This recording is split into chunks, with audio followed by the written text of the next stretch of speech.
Donc, bonsoir, nous allons commencer dans quelques minutes, mais d'abord, j'aimerais valider la qualité du son à la maison. Nous avons quelques observateurs qui sont parmi nous afin de veiller au bon déroulement technique de cette présentation et je les remercie pour leur collaboration. Je vous remercie aussi tous d'être avec nous pour en apprendre davantage sur ces nouveaux espaces qui prendront place dans le secteur de Pont-Vieux. Donc, on se revoit dans quelques minutes. Donc, bonsoir, rebonsoir officiellement. Bienvenue à vous, à la maison, qui êtes avec nous ce soir. Nous sommes en retransmission en direct du centre administratif du centre de services scolaires de Laval afin de vous présenter le projet d'une nouvelle école primaire à Pont-Vieux sur la rue Alexandre. Le centre de services scolaires de Laval tenait à rencontrer les parents, les citoyens, les membres du personnel concerné et les partenaires dans le cadre de ce nouveau projet d'ajout d'espace. Cette soirée est organisée en collaboration avec la Ville de Laval.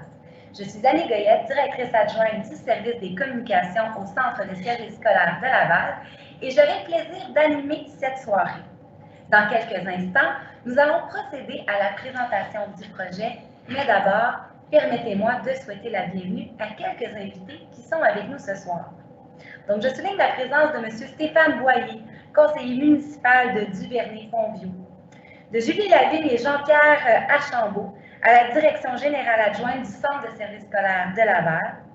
Et je souligne la présence de Marisa Amato-Denis, attachée politique du député Saul Colo pour Laval des Rapides. Je vous présente aussi les intervenants qui sont avec nous ce soir et qui effectueront les présentations de la soirée. Du Centre de services scolaires de Laval, Isabelle Baudry, directrice du service de l'organisation scolaire et du transport, ainsi que Daniel Quirion, directeur du service des ressources matérielles. De la Ville de Laval, je vous présente Jean-Sébastien Fecteau, ingénieur circulation et transport. Merci d'être avec nous. Avant de commencer, comme nous sommes contraints au mode virtuel, j'aimerais prendre quelques minutes supplémentaires pour vous présenter notre charte de participation. Puisque nous utilisons le mode événement en direct de Teams, sachez que votre caméra et votre micro sont automatiquement désactivés afin de faciliter le déroulement de la présentation. Vous aurez accès à l'espace clavardage en fin de présentation lors de la période de questions. Je vous informe que cette soirée d'information et d'échange est enregistrée et qu'elle sera déposée sur notre site Internet dans l'espace Projet de communauté de la section citoyen pour tous ceux qui souhaitent la revoir. Le diaporama est également disponible sur notre site Internet. Finalement, je vous rappelle que cette soirée d'information et d'échange doit se dérouler dans le respect. Je vous invite à faire preuve d'ouverture et de tolérance. Je vous invite aussi à faire preuve de patience et d'indulgence. Merci à l'avance de respecter ces consignes. Un bref rappel maintenant sur les objectifs de cette soirée. Nous souhaitons dans un premier temps vous informer de l'arrivée d'une nouvelle école primaire à Laval et vous présenter les différents éléments du projet. Cette portion sera d'une durée d'environ 45 minutes. Dans un deuxième temps, nous souhaitons prendre le temps de répondre à vos questions. Une période d'1 heure est allouée à la période de questions à la suite des présentations. Pour ceux qui préfèrent nous adresser leurs questions en messagerie privée, vous aurez le loisir de le faire au moment qui vous conviendra, via la messagerie Facebook du Centre de services scolaires de Laval ou par courriel à l'attention du service des communications. Les présentations se dérouleront dans l'ordre suivant. Nous vous présenterons d'abord le contexte du secteur de Pont-Vieux. Nous fournirons des détails sur le concept d'aménagement. Nous traiterons des enjeux de circulation et de stationnement. Nous vous expliquerons l'ouverture du bâtiment sur la communauté et nous vous présenterons les maquettes préliminaires. Nous aborderons finalement l'échéancier des travaux et nous terminerons la soirée par la période de questions et d'échanges. Donc, pour débuter officiellement les présentations, je cède la parole à Mme Isabelle Baudry, directrice du service de l'organisation scolaire et du transport. Alors, bonsoir tout le monde. D'abord et avant tout, vous parlez des établissements du Centre de services scolaires de Laval. Alors, le Centre de services compte à l'heure actuelle 87 établissements répartis dans plus de 120 bâtiments. On compte parmi ces établissements 59 écoles primaires. Je dis bien à l'heure actuelle, puisque des projets comme celui qu'on vous présente ce soir, il y en a aux 4 coins de l'île de Laval pour notre centre de service. Maintenant, parlons un petit peu de notre clientèle au centre de services scolaires. On constate depuis quelques années une croissance considérable et continue de notre nombre d'élèves. Depuis 2013, ça a engendré plus de 18 projets de construction, d'agrandissement ou d'acquisition d'immeubles. À l'heure actuelle, nous avons plus de 56 000 élèves, ce qui inclut nos élèves à la formation professionnelle et à l'éducation des adultes. Mais d'ici 2034-2035, selon les prévisions du ministère, c'est près de 3 000 élèves additionnels que nous accueillerons dans nos bâtiments, et ce, uniquement pour le secteur des jeunes, c'est-à-dire préscolaire, primaire et secondaire.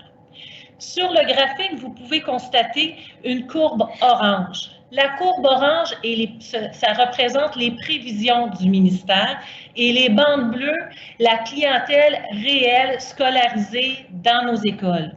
On peut constater qu'à chaque année, la clientèle réelle est toujours un peu plus grande que les prévisions du ministère. Alors, ce soir, nous vous parlons de la nouvelle école primaire du secteur Pont-Viaud. On parle d'un secteur en revitalisation afin de favoriser une forme urbaine dense et compacte en respect des milieux existants. Plus précisément, qu'est-ce qui se passe avec l'état de situation du secteur Pont-Viaud? Actuellement, le secteur a 4 écoles primaires. L'école J-Jean-Joubert, l'école Saint-Julien, l'école Saint-Gilles et depuis 2017-2018, l'arrivée de l'école Eureka. Avec l'arrivée de la nouvelle école primaire située au 115 rue Alexandre, cet automne, tout dernièrement, nous avons procédé à la consultation pour la modification de l'aire de desserte afin d'offrir un bassin d'alimentation à cette nouvelle école qui viendra soulager entièrement l'école actuelle Saint-Gilles. D'ailleurs, comme on peut le constater sur le graphique, l'école Saint-Gilles a actuellement 3 bâtiments sous sa responsabilité.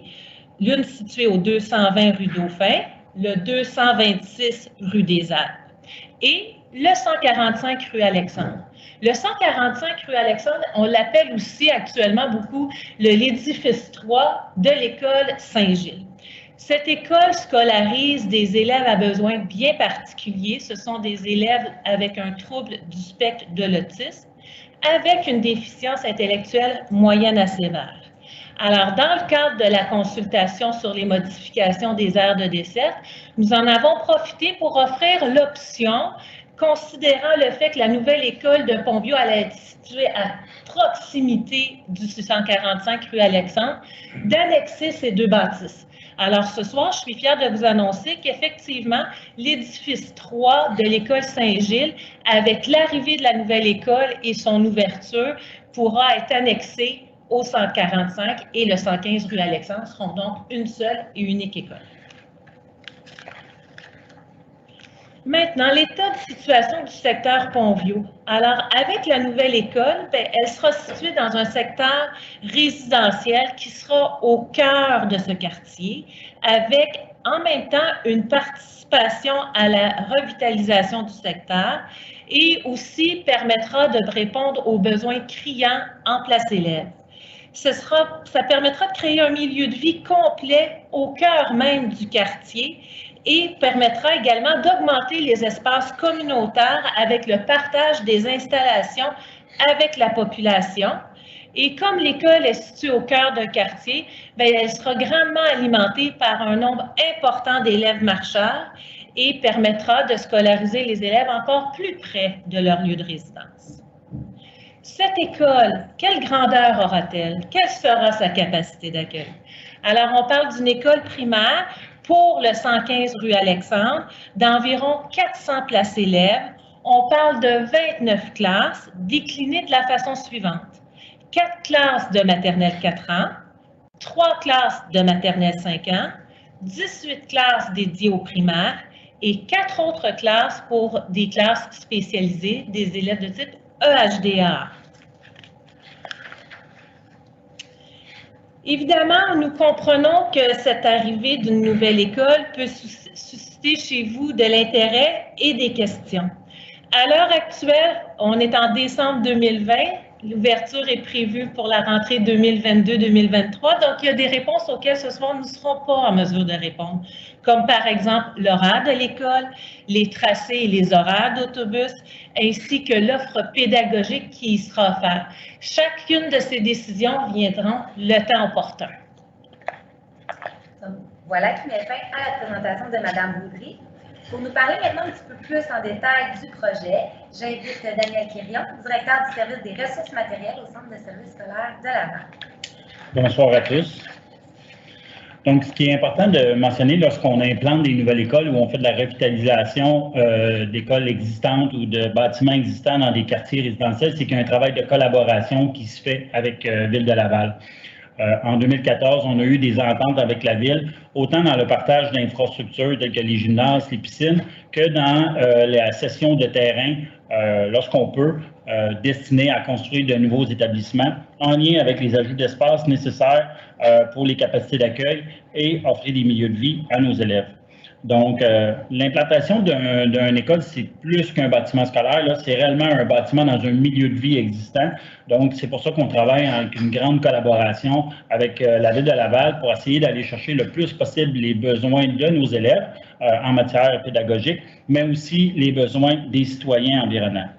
Donc, on a des équipes multidisciplinaires, techniques, qui travaillent en collaboration, que ce soit en l'urbanisme, à l'ingénierie, pour les loisirs, même juridiques, dans lesquels il y a des rencontres régulières pour faire les plus beaux projets implantés là, dans les milieux de vie des gens. Les comités, ils trouvent, on cherche des solutions là, novatrices, on cherche des solutions là, qui vont permettre de combler les besoins des élèves et de la communauté, de façon à avoir des infrastructures qui sont optimales. Donc, on voit ici là, sur la carte qu'on est situé un peu plus dans le quartier sud. Donc, on voit là les différentes écoles que Mme Baudry a mentionnées, les Saint-Gilles, les 3 pavillons Saint-Gilles et l'école située au 115 Alexandre, qui est un bâtiment existant qui sera converti en école primaire. Le quadrilatère qui sera la nouvelle école, on voit le pavillon Saint-Gilles 3 que Mme Baudry a mentionné. C'est un quadrilatère qui regroupe là, les rues Tourangeau, Alexandre, Gouaneau et Grenon. Donc, on voit le bâtiment existant du 115 Alexandre. La nouvelle école. Donc, le centre de services scolaires, on a développé là, une expertise. On sait qu'on a des enjeux d'acquisition de terrain dans certains secteurs urbanisés. Donc, la mise en place de solutions passe par la revitalisation, soit de bâtiments acquis ou de bâtiments existants, comme on peut le voir ici au 115 Alexandre. Le 115 Alexandre, il était utilisé comme un centre de formation pour le personnel du centre de services scolaires. Donc, déjà dans les dernières années, on a pu voir là, des travaux d'aménagement, de conversion, étant donné qu'il y avait un changement de vocation. Ce qu'il faut savoir, c'est quand c'est un centre d'éducation pour les adultes, la réglementation en lien avec les normes sont différentes que pour des plus petits. Donc, déjà dans les dernières années, on a procédé à des travaux de mise aux normes qui nous permettaient d'être déjà prêts à accueillir des plus petits. Maintenant, on parle d'un agrandissement de l'école actuelle dans lequel là, on va réussir à aller chercher les 29 locaux que Mme Baudry a exposés. Quand on fait de la revitalisation, il y a plusieurs avantages. Il y a un avantage en matière de développement durable, puisqu'on récupère des bâtiments, on change la vocation et on redonne un milieu de vie adéquat et aménagé là, au goût du jour d'un bâtiment existant qui avait été construit, dans ce cas ici, en 1954. Donc, le réaménagement se fait aussi en matière de respect du quartier environnant, des besoins aussi du quartier. C'est pour la raison qu'on travaille avec la communauté, qu'on travaille avec nos collègues de la Ville de Laval, dans le but là, de faire les plus belles écoles, le mieux aménagées possible dans les milieux de vie des gens.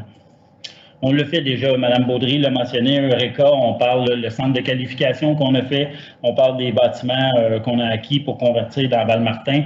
Donc, on est assez familier avec la revitalisation de sites existants. Le projet, il consiste à un agrandissement du bâtiment existant qu'on voit sur la photo.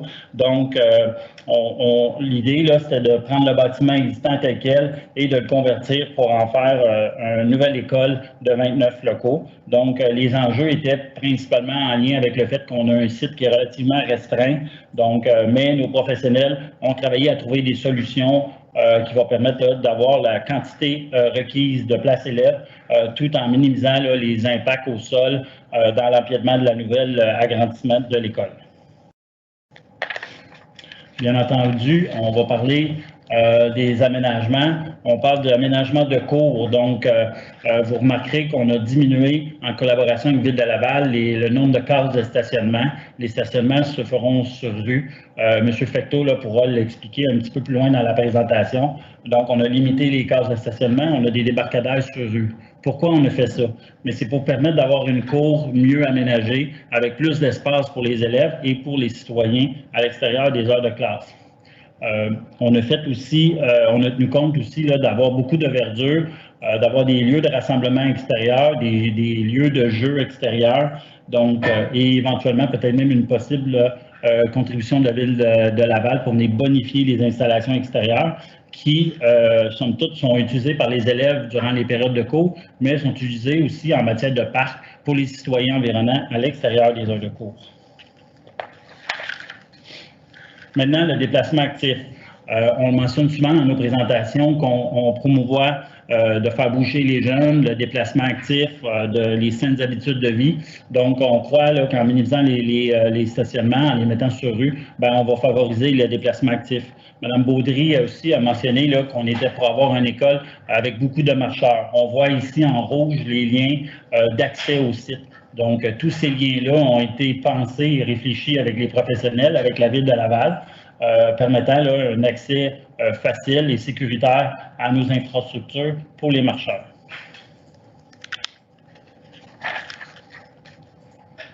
Maintenant, les véhicules automobiles et les autobus. On voit qu'il y aura des débarcadères sur la rue Gouaneau et sur l'après-midi sur la rue Grenon. Donc, le matin sur la rue Grenon, ce sera un débarcadère par an, alors que ça sera converti en débarcadère autobus en après-midi.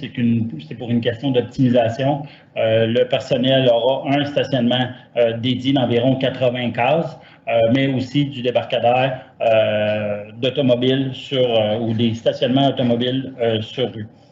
Pourquoi on fait ça? On le fait aussi dans le but de réduire les îlots de chaleur. On sait que dans nos consultations publiques, les îlots de chaleur, les cases de stationnement asphaltées contribuent à des îlots de chaleur et on essaie de les diminuer dans nos cours d'école, autant dans les cours d'école que dans les stationnements. Donc, on cherche à trouver des solutions de stationnement sur rue pour permettre plus de zones de verdure et de zones de plantation dans nos cours d'école. Merci, M. Quirion. Maintenant, pour nous parler des éléments de la circulation, j'invite Jean-Sébastien Péchaud, ingénieur, circulation et transport à la Ville de Laval. Bonsoir tout le monde. Ça a été mentionné par M. Quirion. Le stationnement sur rue est pour la Ville un des enjeux qu'on a regardé. Évidemment, lorsqu'on parle d'augmenter le stationnement sur rue, il faut mettre ça dans son contexte. Donc, là, au niveau de l'orientation municipale, on a notre vision stratégique qui guide nos décisions et également la politique du stationnement. Je me permets de faire un petit point sur la politique du stationnement dès maintenant pour, dans le fond, expliquer un petit peu qu'elle est encore en élaboration et qu'elle n'est pas encore entérinée de façon complète et que les prévisions de la Ville au niveau du stationnement sur rue vont dépendre de décisions futures qui ne sont pas connues au moment où les analyses ont été effectuées. Il y avait donc un enjeu au niveau de la Ville, au niveau de la précision. Je vous rassure qu'on a été conservateur dans nos hypothèses et qu'on l'a considéré pour les recommandations qu'on a effectuées. Au niveau de la refonte réglementaire, également au niveau des besoins et des exigences en cas de stationnement des projets, que ce soit pour le centre de service ou pour toute autre personne. On est également dans le cadre de ça, donc il y a quand même un flou au niveau de la politique du stationnement et de la refonte réglementaire et on en a tenu compte. La refonte réglementaire prévoit un projet préliminaire en mars 2021 et donc, encore une fois, au niveau des échéanciers, au moment où on se parle présentement, on n'était pas capable d'arriver avec nécessairement des faits très précis. La bâtisse, le 115 Alexandre, est relativement dans une proximité assez proche avec un PPU, le PPU quartier, et également dans un axe important pour les transports en commun. Le métro est environ à 1 km de la bâtisse, qui est quand même un atout majeur pour le secteur. Et il y a également l'axe des Laurentides, qui est un axe de transport en commun relativement fort. Dans le contexte de l'analyse en stationnement, il faut absolument respecter les besoins et la fonctionnalité de l'école. Deux points principaux à toucher à ça. Isabelle à l'OST l'a mentionné, au niveau des autobus, on ne connaît pas le nombre, mais ils doivent avoir un endroit où effectuer leurs manœuvres. Et pour faire le meilleur projet, il a été décidé que c'était sur la rue le meilleur endroit. Et il y a également les besoins pour les parents, pour les services de garde, pour aller porter et rechercher leur tout petit. Le contexte particulier, vous excuserez la petite erreur sur ma diapositive. Les projets avancent très vite. On mentionne 2 écoles, mais comme Isabelle vous a mentionné tantôt, ça sera plutôt une seule école comportant 2 bâtisses. Donc, les projets vont vite et je n'ai pas eu le temps d'effectuer la modification. Je m'en excuse. Au niveau des dérogations mineures, je veux également mentionner qu'on a eu des cas similaires par le passé où des demandes de cases en stationnement sur rue ou des dérogations ont été accordées. Et finalement, on ne s'en sauve pas. Il faut bien parler un petit peu de la COVID-19 et de la pandémie qui, dans le cas des analyses de circulation, nous ont causé de la difficulté pour effectuer des relevés sur le terrain et avoir une idée réaliste du taux d'utilisation du stationnement sur la rue par les résidents. Comme un peu tout le monde était en télétravail durant l'été 2020, c'était très difficile pour la ville d'avoir des relevés, d'avoir des données justes d'une représentation d'une journée beaucoup plus typique que pendant une pandémie. Donc ça c'est pour le contexte. Au niveau de vraiment les objectifs pour les analyses de stationnement sur rue, les objectifs de l'analyse en tant que telle qui ont été faits par la Ville, c'était vraiment de quantifier les impacts potentiels du débordement du stationnement sur la rue. Concrètement, qu'est-ce que ça représenterait? Pour la présentation de ce soir, c'est de venir vous les expliquer et déjà d'amorcer les pistes de solutions et les mesures d'atténuation qui ont été retenues. Certaines hypothèses ont été utilisées pour faire les analyses de circulation, notamment, il faut tenir en compte que la pandémie était en fonction. On est allé avec donc les études ont été faites cet été avec une hypothèse de 47 cases de stationnement qui ont été déplacées sur la rue pour faire un meilleur projet au niveau de la cour d'école et l'empreinte de la bâtisse sur le terrain. Il y a une certaine complémentarité dans le temps entre les besoins du stationnement sur rue. Typiquement, les employés, les résidents qui quittent pour le travail vont quitter souvent avant même que les employés du centre de service arrivent. Et à l'inverse, c'est vrai, à la fin des classes, souvent les employés du centre de service vont déjà avoir quitté lorsque les gens vont retourner à la maison après le travail. Donc, il y a une certaine complémentarité au niveau de l'utilisation du stationnement sur rue. Il fallait bien partir de quelque part pour faire les calculs. Donc, on a pris la porte principale qui est devant le 115 Alexandre pour les calculs des distances. On a déterminé une distance de marche acceptable et on s'est basé sur des cas similaires à d'autres écoles au niveau de la distance de stationnement. Pourquoi on a statué d'une distance de marche? C'est très simple, c'est que techniquement, si on va très loin, l'offre en stationnement sur rue, elle est illimitée. Dans les faits, c'est plus les comportements, ce que les gens sont prêts à accepter au niveau de la distance et du temps de marche qui est un facteur limitatif et c'est jamais l'offre en stationnement qui est le facteur limitatif. Et finalement, un petit point technique très ingénieur, vous m'excuserez, mais je voulais le mentionner, on a vraiment fait une analyse statique des cases de stationnement versus une modélisation qui est beaucoup plus compliquée et qui n'apporte pas nécessairement plus d'informations. Pourquoi analyse statique? On a tout simplement pris l'hypothèse que la case la plus près de la porte était la première à se remplir et que la distance était le facteur le plus important pour le choix de la case de stationnement de la part des usagers. Donc, au niveau des résultats, nous avons analysé en fonction du... je dois revenir un petit peu sur la politique de stationnement. Il y a 3 cas principaux de signalisation de stationnement. Le stationnement estival, qui est dans le fond la période connue où il n'y a pas d'entretien. Donc, c'est clairement le cas non critique. Il comporte beaucoup de cases de stationnement. Le stationnement hivernal, lundi, mercredi, vendredi, qui est également le cas non critique. Et le cas le plus critique était le stationnement hivernal le mardi, le jeudi, qui comportait le moins de cases de stationnement pour chacune des 3 cas qui étaient présentés.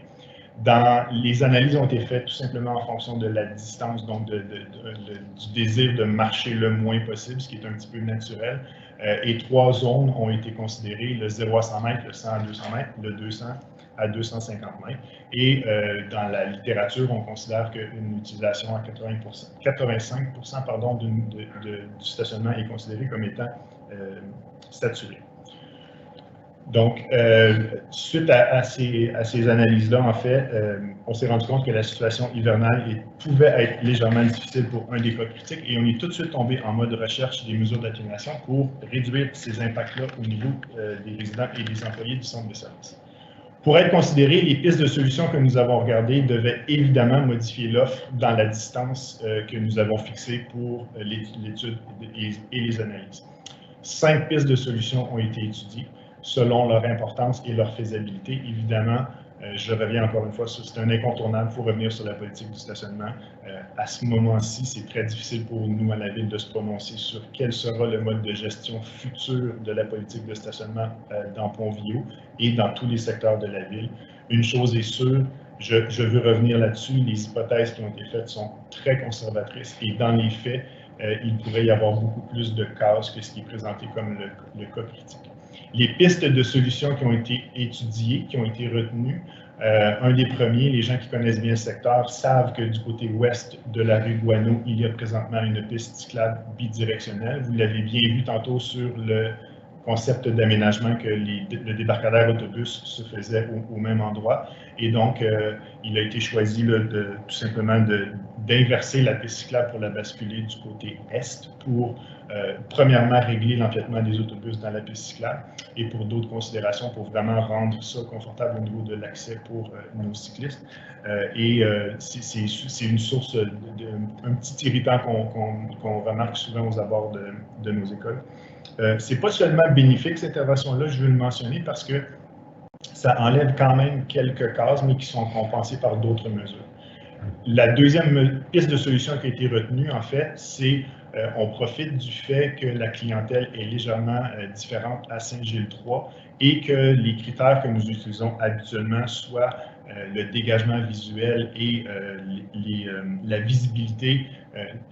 La clientèle particulière de l'édifice Saint-Gilles-3 nous permet d'être un petit peu plus permissif par rapport au stationnement à proximité de l'école. Les enjeux de visibilité et de dégagement sont moins critiques aux abords de ce pavillon-là et il y a présence de trottoirs partout, présence de clôture et la surveillance de la cour est accrue. Qu'est-ce que ça donne finalement? Bon, mais le stationnement hivernal, je l'ai déjà mentionné, c'est vraiment le cas critique, même en tenant compte des mesures que nous avons proposées. Lorsqu'on considère les mesures que nous allons mettre de l'avant pour l'ouverture de l'école, soit l'inversion de la piste cyclable et un certain assouplissement, on réussit à augmenter l'offre dans la zone d'études à 133 cases versus 121. Dans la zone 0 à 100 mètres, ça demeure quand même très près de la porte d'entrée, donc c'est quelque chose qui est très, très, très attrayant pour l'utilisation des employés. Donc, on s'attend à 100% d'utilisation des cases disponibles dans cette zone-là. Et au niveau de la zone 100 mètres à 200 mètres, une baisse de 20%.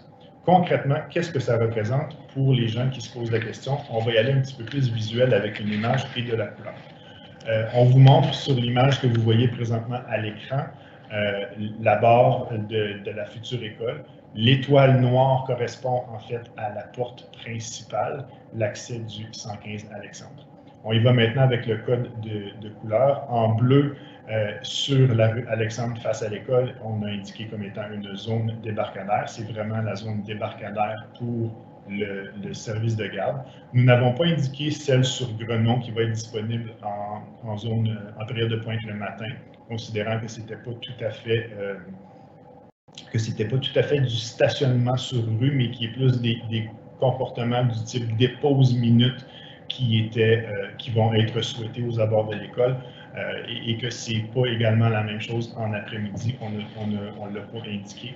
Tout ce qui est en rouge, c'est le stationnement interdit. Et là, il faut se mettre en tête qu'on vous présente uniquement le cas critique. Donc, ça veut dire que ce qui est en rouge représente les tronçons où le stationnement est interdit pour permettre les opérations de déneigement du stationnement hivernal. Et ensuite de ça, le code de couleur représente les différentes zones de distance en fonction leur distance par rapport à la porte d'entrée. Donc, ça représente, dans le fond, le 133 cases. Au niveau des assouplissements, l'ancien 121 cases et le nouveau 133. Donc, ce que vous voyez maintenant à l'écran au niveau des modifications, sur la rue Tourangeau, le 6 cases qui est dans le fond tout juste au nord de Saint-Gilles-3 fait partie des assouplissements qu'on peut se permettre en fonction de la clientèle de Saint-Gilles-3. Et également du côté ouest du boulevard Guano, les 12 cases qui sont encore une fois tout près de Saint-Gilles-3 font partie des cases qu'on peut se permettre de donner du stationnement sur une plus longue durée en fonction de la clientèle. Je mentionnais tantôt les hypothèses conservatrices de nos analyses de stationnement. Il y en a une importante que je veux quand même mentionner. Au niveau du site lui-même, le quadrilatère, les analyses au niveau de la distance de marche n'ont pas tenu compte de la perméabilité du site du centre de service. Donc, il y a le fait que les distances sont un petit peu trop longues en lien avec ce qui vous a été présenté.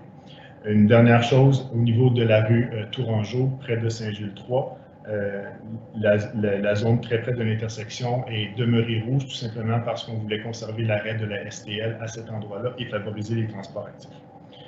En conclusion, en fonction des analyses de stationnement, considérez dans leur ensemble les impacts sur les résidents en lien avec la dérogation mineure et de stationnement sur rue posée par l'arrivée de la nouvelle école située au 115 Alexandre pour la ville et ils sont très acceptables.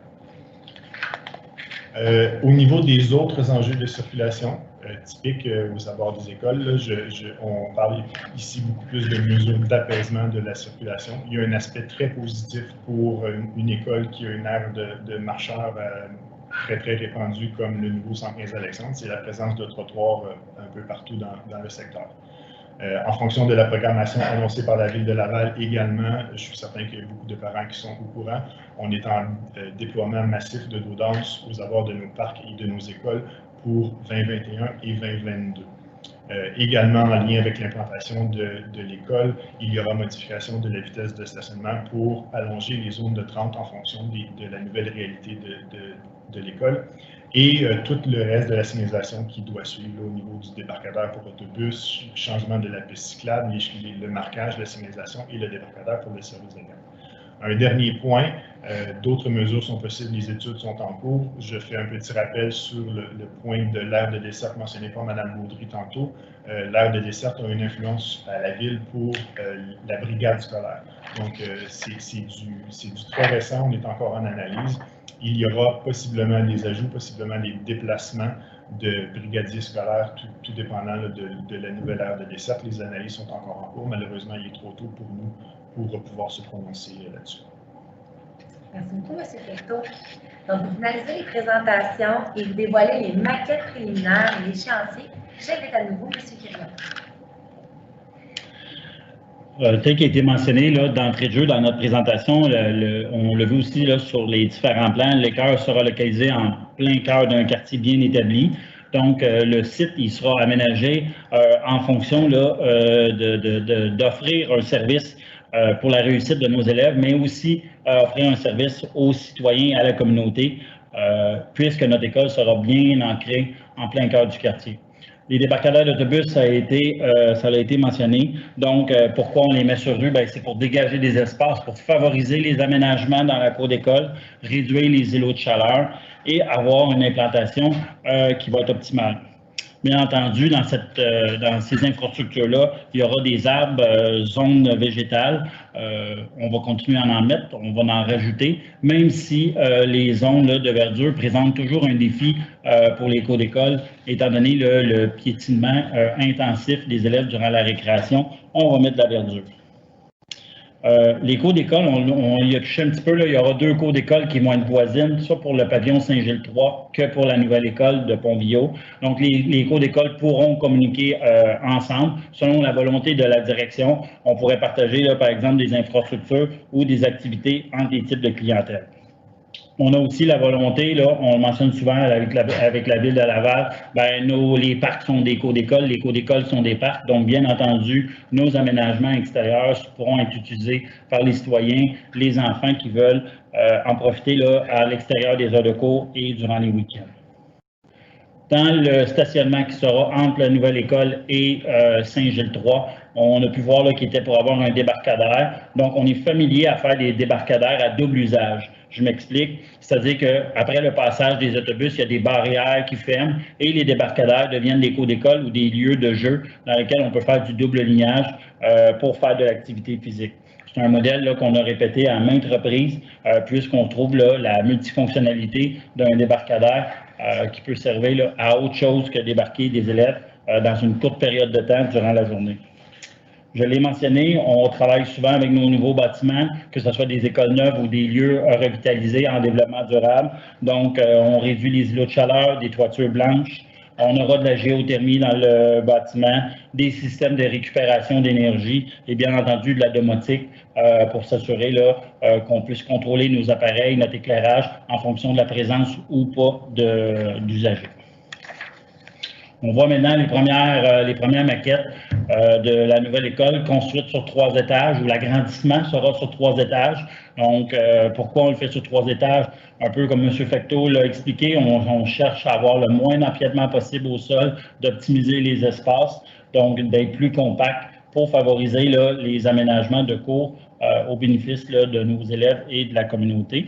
Donc, on retrouve aussi dans notre enjeu 2 de notre PVER des milieux propices à l'apprentissage sain et sécuritaire. Donc, on voit là, ici que les aménagements sont conçus de façon à optimiser la réussite éducative de nos élèves. Donc, cette école-là aussi, on a le centre de services a mis sur pied dans certaines autres constructions des nouveaux principes qu'on appelle TFM, transformable, flexible, modulable, qui est un concept initié par le centre de services scolaires dans lequel on va chercher de la flexibilité dans nos infrastructures. Cette école-là est en partie, pas totalement, mais en partie TFM, puisqu'elle pourrait être agrandie. Elle a été conçue pour être agrandie sur une certaine partie du 3e étage pour des besoins futurs. Donc, la réflexion, les infrastructures, la structure du bâtiment a été conçue pour être agrandie, d'où le fait qu'on vient s'inspirer de la notion de TFM. On voit beaucoup de marquage de bleu. Donc, dans certaines autres consultations ou certaines autres présentations, on a même été jusqu'à des sondages par les citoyens sur le choix des couleurs. Dans cette fois-ci, depuis environ 1 an, on a une obligation de suivre une architecture, des couleurs qui sont désignées par le ministère, des couleurs architecturales. Donc, on voit là les empreintes de bleu sur les écoles qui sont imposées par notre gouvernement. Dans les installations, on voit ici les installations soit de jeux extérieurs ou les plateaux sportifs. Dans les plateaux sportifs doubles, donc bien entendu, nos plateaux sportifs, via l'entente qu'on a avec la Ville de Laval, peuvent être utilisés après les heures de classe par les citoyens pour profiter des infrastructures sportives au goût du jour. Une nouveauté aussi, dans nos gymnases, maintenant, on met des scènes rétractables. On peut l'avoir complètement à gauche, ancrée dans le mur. Donc, c'est une scène qui est rétractable du mur de façon motorisée et qui peut convertir un gymnase plus dans un aspect d'une salle de spectacle. Donc, on vient trouver là une double fonction à une installation sportive et on se rappelle là, la notion de flexibilité. Les modèles de classe avec beaucoup de fenestration. On sait là, que c'est un besoin pour nos élèves d'aller chercher de la fenestration, de l'ouverture sur des arbres, sur de la verdure. On met beaucoup de mobilier intégré maintenant pour décharger ou avoir l'impression que les écoles sont moins chargées ou les classes sont moins chargées en mobilier. Donc, on voit là, des espaces aérés avec beaucoup d'espace pour notre clientèle élève.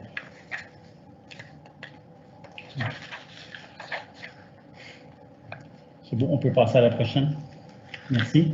Donc, on est à l'écoute de la communauté. Donc, cette fois-ci, encore une fois, on s'est inspiré dans nos aménagements là, de la grande conversation publique ou la consultation publique qui a eu lieu là, sur l'école lavalloise de demain. Donc, encore une fois, on en tient compte dans nos espaces ou dans nos avis d'espace. C'était quoi cette tournée de consultation-là? En fait, en 2018, Donc, de février à avril 2018, on a fait en collaboration avec une boîte de communication, l'Institut du Nouveau Monde, on a consulté les élèves, les parents, les citoyens, le personnel, pour avoir une idée de ce qu'on voulait avoir dans nos écoles de l'avenir, dans notre école de demain à Laval. Donc, encore une fois, dans nos concepts de base, on s'est inspiré de ces besoins-là, de nos élèves, mais aussi de nos citoyens et du personnel pour en faire des plus belles écoles. Encore une fois, les écoles, ce n'est pas juste des bâtiments scolaires, on risque de se répéter, c'est des milieux de vie. Donc, surtout dans le cas de Pont-Villaud, on est bien ancré en plein milieu d'un quartier. Donc, la conversation publique a permis là, de cibler certains éléments qu'on a mis en application dans nos bâtiments.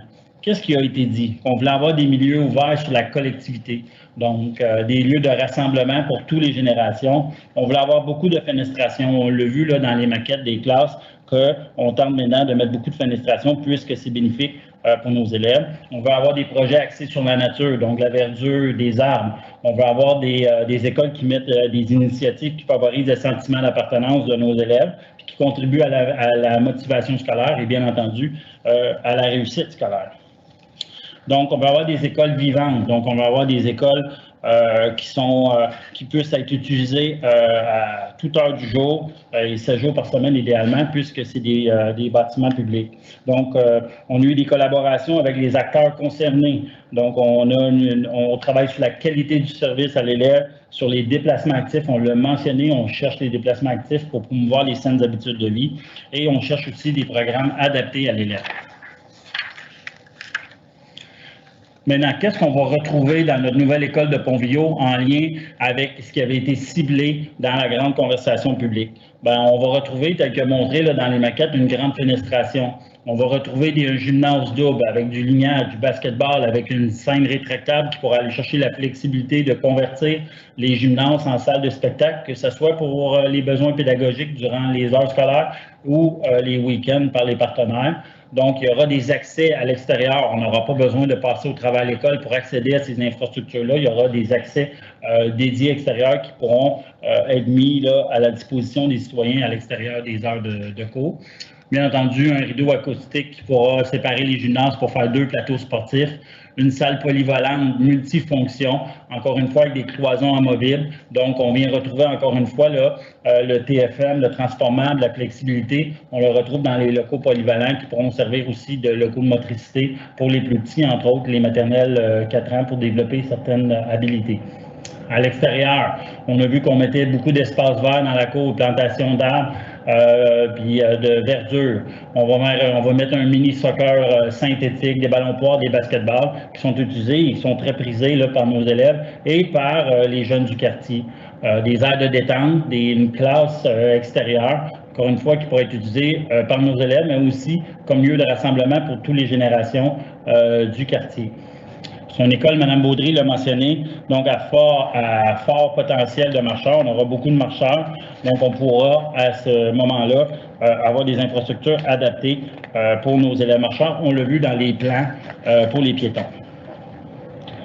Deuxièmement aussi, l'école tient compte des travaux qu'on a fait dans les ateliers de collaboration, donc avec la communauté. Donc, c'est 2 exercices de consultation qu'on a fait, un avec l'INM, l'Institut Nouveau Monde, l'autre avec des ateliers collaboratifs qui ont eu lieu en 2019.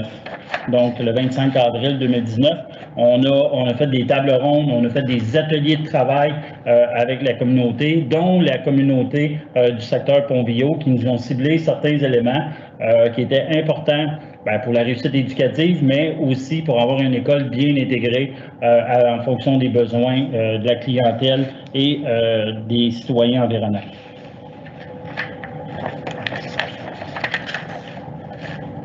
Maintenant, notre école, elle va regrouper quoi qui a été mentionné dans les ateliers là, de collaboration avec la communauté? Bien, il y avait 2 grandes priorités qui étaient ressorties de cette activité-là, qui était d'avoir un espace de solidarité. Donc, notre école, elle sera munie telle que la volonté de la communauté d'avoir une cuisine et un lieu d'échange, un lieu de troc dans lequel il sera possible d'échanger des jeux, etc. Et ces installations seront disponibles pour les élèves pour faire des activités, mais aussi pour les citoyens à l'extérieur des heures de classe avec une entrée dédiée. Donc, encore une fois, cuisine collective, on a bien appliqué nos devoirs et aussi là, les besoins des citoyens dans le quartier. Deuxièmement, c'était les espaces verts permettant l'agriculture pédagogique, les aires de détente, les classes extérieures. On vous a démontré là, dans les croquis qu'on aura beaucoup de plantations d'arbres puisque c'est bénéfique des classes extérieures et aussi des aires de détente puisque on le demande. Encore une fois, on recherche aussi le double usage. On a vu beaucoup d'installations à l'intérieur ou à l'extérieur qui peuvent être utilisées soit par les élèves, mais qui peuvent être utilisées aussi par les citoyens. Et c'est ce qu'on recherche lorsqu'on implante une nouvelle école. Les échéanciers des travaux. Donc, dès l'hiver 2021, il y aura des débuts des travaux. Ça va être des travaux plutôt légers, ça va être des travaux dans le bâtiment existant. Par la suite, les travaux on a une séquence de travaux qui vont s'intensifier vers l'été. La séquence des travaux est très importante à respecter puisque durant l'été, on veut faire la plupart des travaux qui seront en proximité du pavillon Saint-Gilles-III. Donc, on va profiter des vacances de nos élèves qui ont des besoins particuliers pour faire les travaux un petit peu plus bruyants à proximité pour que lorsqu'ils vont revenir en classe à la rentrée en septembre ou fin août, ben, on aura terminé les travaux bruyants à proximité et on va se concentrer maintenant sur l'agrandissement de l'école pour terminer à quelque part durant l'été 2022 et être prêt pour la rentrée 2023. Merci beaucoup, M. Quirion. Voilà qui met fin aux présentations. Donc, nous allons maintenant procéder à la période des questions. Nous allons maintenant ouvrir l'espace de clavardage qui vous permettra de poser vos questions. Nous allons vous demander de vous identifier par votre nom et de nous dire si vous êtes un parent, un membre du personnel, un élève ou un membre de la communauté. Notre modératrice m'enverra par la suite votre question et je pourrai la lire à voix haute pour permettre ensuite à nos intervenants d'y répondre. Si vous avez une question plus spécifique ou que vous ne souhaitez pas poser votre question publiquement, sachez qu'il est toujours possible de nous écrire via notre page Facebook ou notre site Internet dans la section Citoyens dédiée au projet de communauté.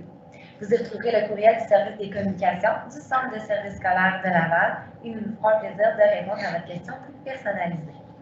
Donc, la période de questions est maintenant ouverte. Et je vous laisse quelques minutes, là, le temps de nous écrire tout ça.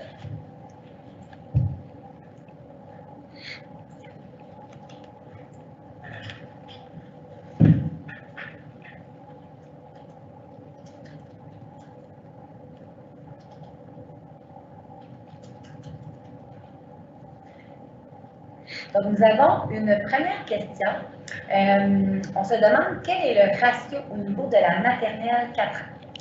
Alors, le ratio pour la maternelle 4 ans, ce sont des ratios qui sont établis dans les conventions collectives des enseignants. On parle d'une moyenne de 14 élèves par groupe. Merci.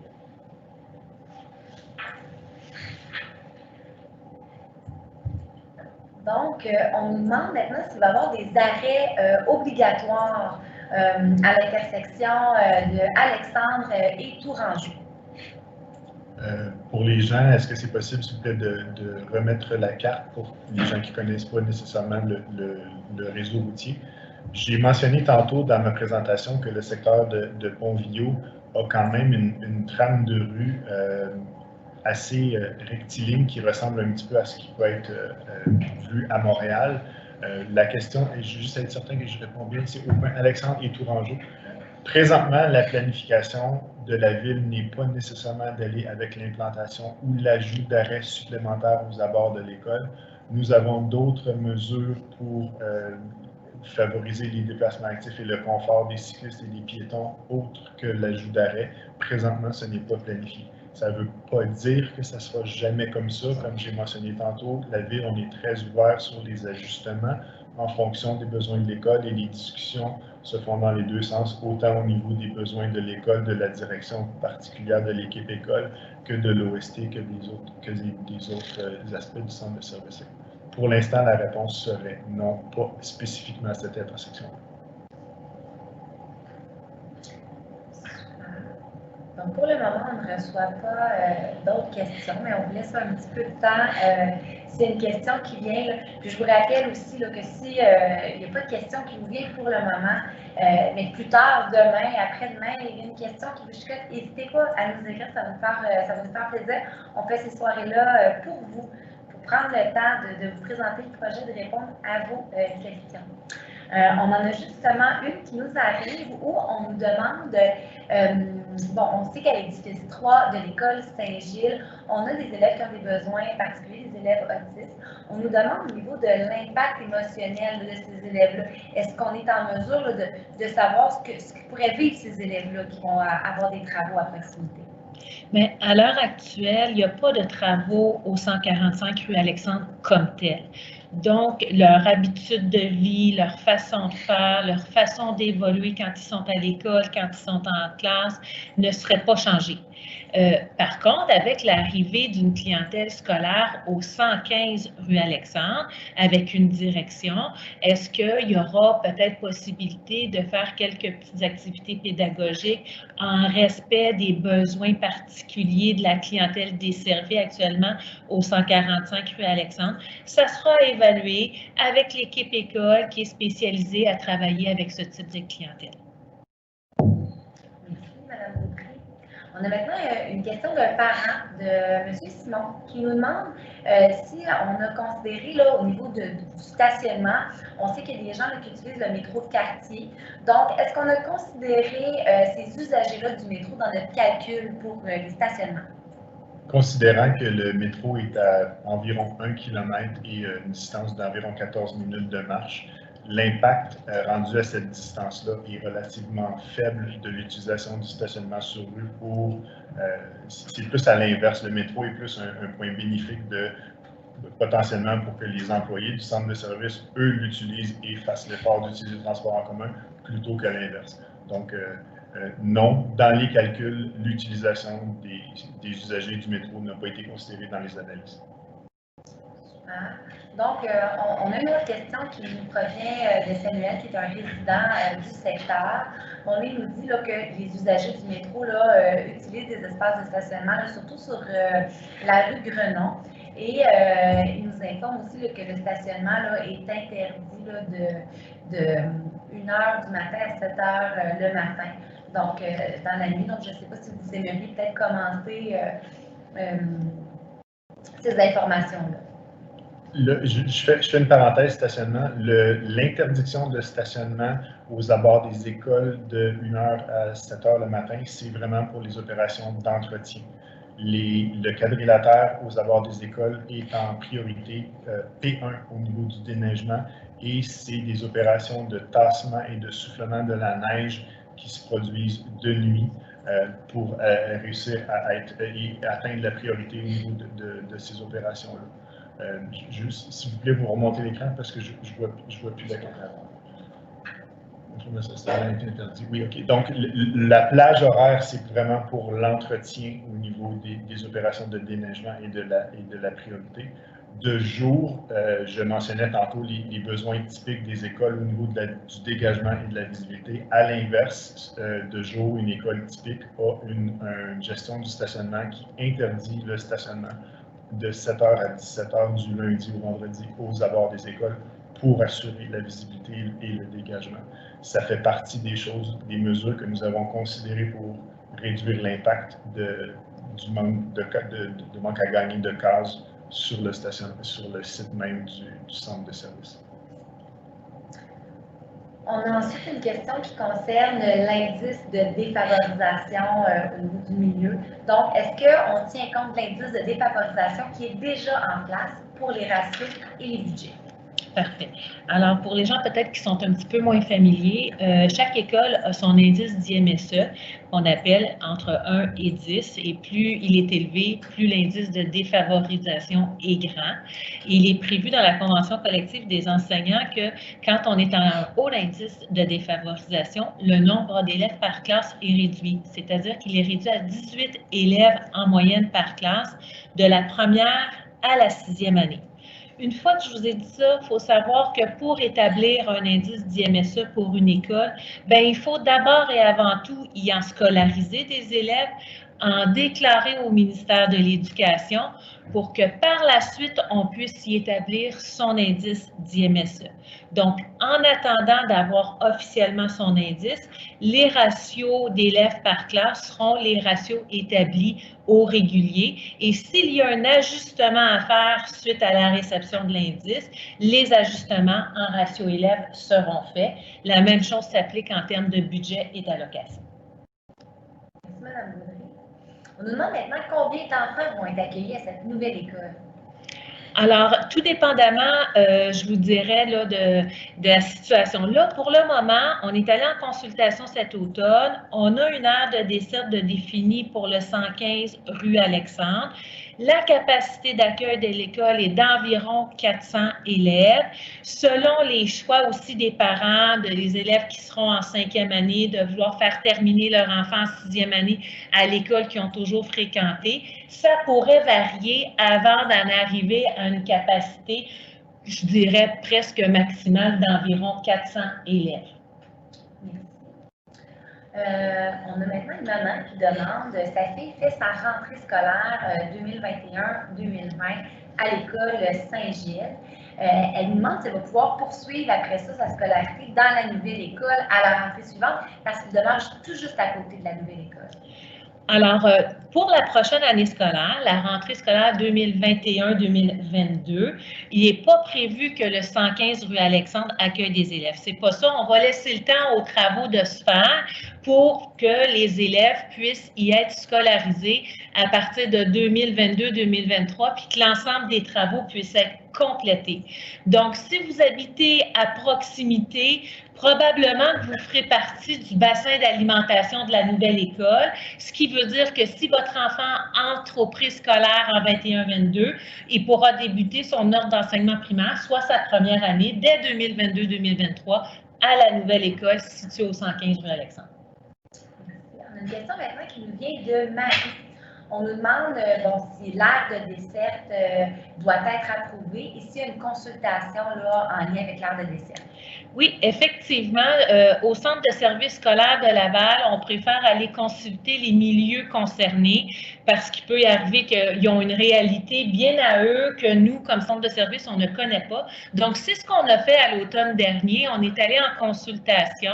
Les gens, on est allé consulter, dans le fond, le conseil d'établissement de l'école Saint-Gilles, qui, eux, sont allés voir aussi leurs gens du milieu pour finalement nous faire un retour de consultation et il y a eu adoption, la décision de l'aire de desserte pas plus tard que la semaine dernière.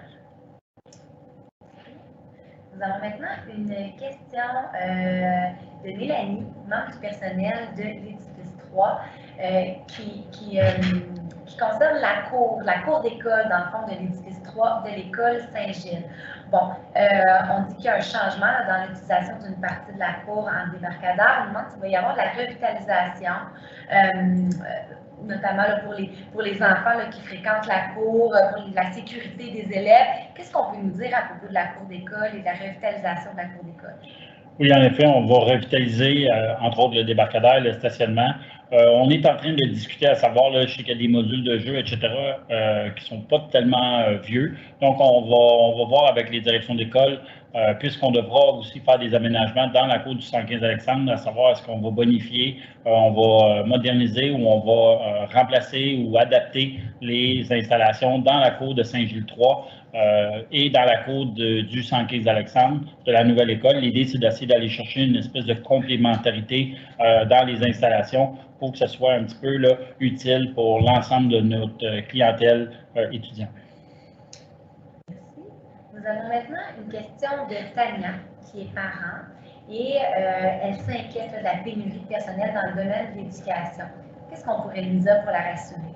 Alors, effectivement, il y a une pénurie de personnel et notre service des ressources humaines est proactif et créatif pour aller recruter du personnel. Il faut savoir par contre que l'arrivée d'une nouvelle école ne vient pas d'emblée avec juste du nouveau personnel, hein, parce que comme on vient soulager l'école Saint-Gilles d'une partie de sa clientèle, donc il y aura moins de groupes à l'école Saint-Gilles, donc il y aura moins de personnel enseignant et selon les principes d'affectation-mutation pourront, oui ou non, se retrouver à l'école du 115 rue Alexandre.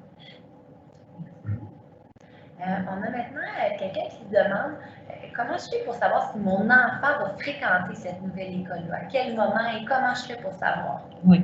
Alors, habituellement, bon, là, la rentrée scolaire est pour 2022-2023. C'est sûr que vous allez le savoir bien avant la période d'inscription qui sera en février 2022.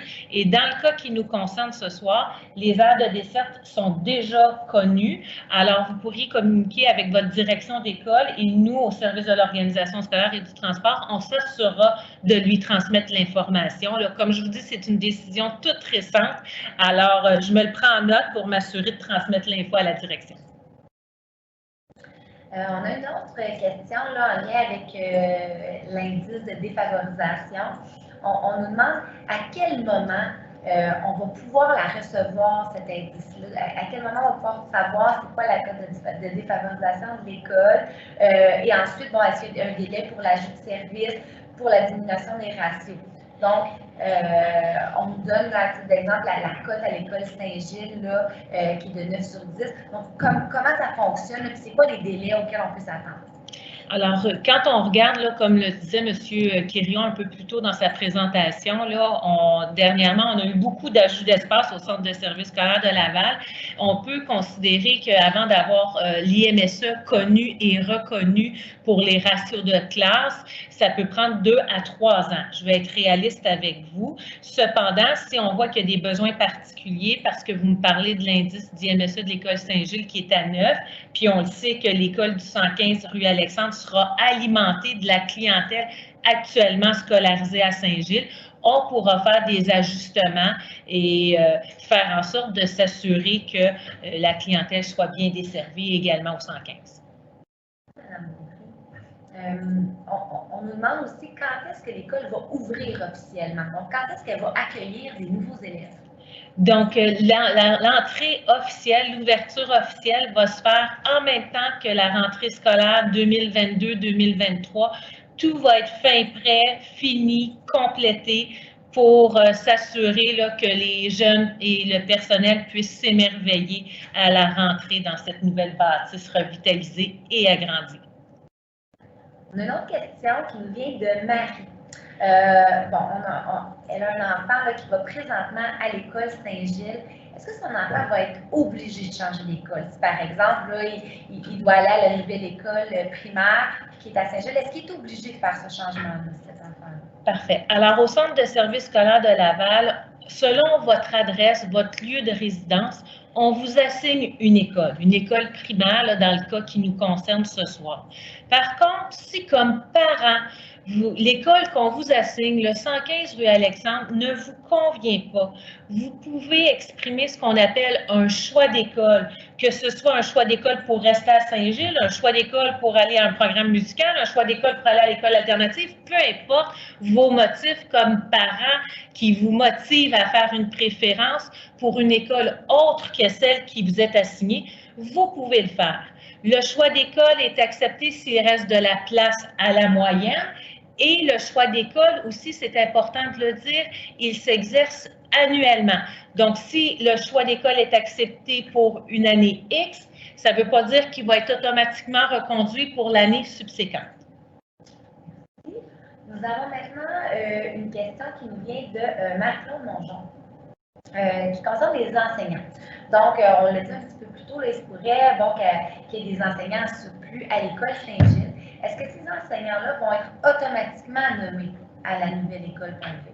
Donc, on va respecter ce qui est prévu dans le contrat de travail des enseignants en termes d'affectation, mutation. Si la personne en question qui écrit est actuellement un membre du personnel de l'école Saint-Gilles, je l'invite à s'adresser à sa direction d'école pour être assuré sur la démarche à suivre. Nous avons maintenant une question de Maxime qui se demande combien de voitures seront ajoutées dans le quartier en lien avec la nouvelle école. C'est une très bonne question et c'est une question à laquelle il y a beaucoup de facteurs qui rentrent en ligne de compte et c'est presque impossible pour moi d'émettre un nombre précis. La Ville, on travaille beaucoup sur l'augmentation des parts actives de déplacement, transport actif, les marcheurs, les marcheurs qui soient seuls ou accompagnés de parents, trottibus, les pistes cyclables et tout ça. Typiquement, à Laval, évidemment, il y a des parents qui préfèrent venir reconduire leurs enfants en voiture. Donc, ponctuellement, ce qu'on remarque surtout, c'est une petite période de pointe très intense le matin à l'arrivée des classes et une souvent un petit peu moins intense, mais un peu plus envahissante au niveau du stationnement sur rue à la fin des classes lorsque les parents attendent la cloche. Au niveau du nombre, écoutez, idéalement, on travaille pour que ce soit le nombre le plus petit possible et on travaille tout le monde de concert pour atteindre ces objectifs-là. C'est sûr qu'il y en aura, mais mettre un chiffre précis sur le nombre de voitures dans le quartier qui va attirer, ça dépend de beaucoup de facteurs. Ça dépend du nombre d'autobus, ça dépend de l'occupation même de ces autobus-là, ça dépend du nombre de parents qui travaillent tôt, qui ont besoin d'utiliser le service de garde. Et il y a des déplacements automobiles qui sont plus dérangeants que d'autres au niveau de des abords des écoles.